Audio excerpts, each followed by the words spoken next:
అసమానతలను రూపుమాపుటకు అడుగేసినవయ్యా, ఆ అవమానాలను అణిచివేతలను కడిగేసినవయ్యా.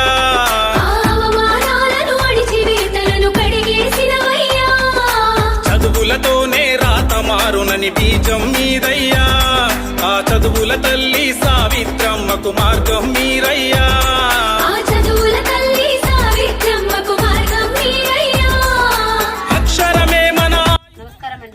ఈరోజు సేవాజ్యోతి శరణాలయంలో మహాత్మా బాపు పూలే జయంతి వేడుకలు సేవాజ్యోతి శరణాలయంలో ఘనంగా నిర్వహించడం జరిగింది.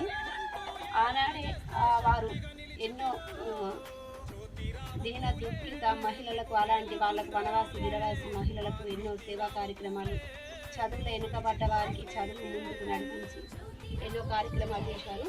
మన సేవాజ్యోతి శరణాలయం కూడా 2013 ఏప్రిల్ 11న స్థాపించడం జరిగింది. ఆనాడు నుండి ఇప్పటి వరకు కూడా మనం ఎన్నో కార్యక్రమాలు జరుపుకుంటూ వస్తున్నాము. లేని వారికి, మన దళితులకు, దుఃఖితులకు, పీడితులకు, ఇలా మానసిక వికలాంగులకు, ఎంతోమంది విద్యార్థులకు, ఇలాంటి చిన్న పిల్లలకు మనం చదివేయడం జరిగింది. ఎన్నో కష్టాలను ఓర్చుకుంటా మనం కూడా నడుస్తామని సంస్థ.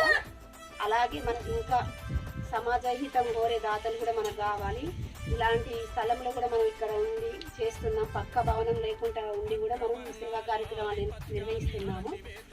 ఇలా ముందుకు ఎవరైనా దాతలు వచ్చి మన సేవాజ్యోతి శరణాలయానికి ఆర్థిక సహాయం అందించాలని మన సేవాజ్యోతిని నేను కోరుకుంటాను.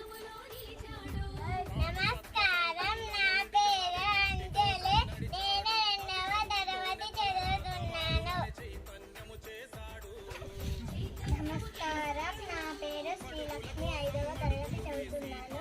జ్యోతిరావు పూలే జయంతి మా సేవాజ్యోతిలో జరుపుకున్నాం.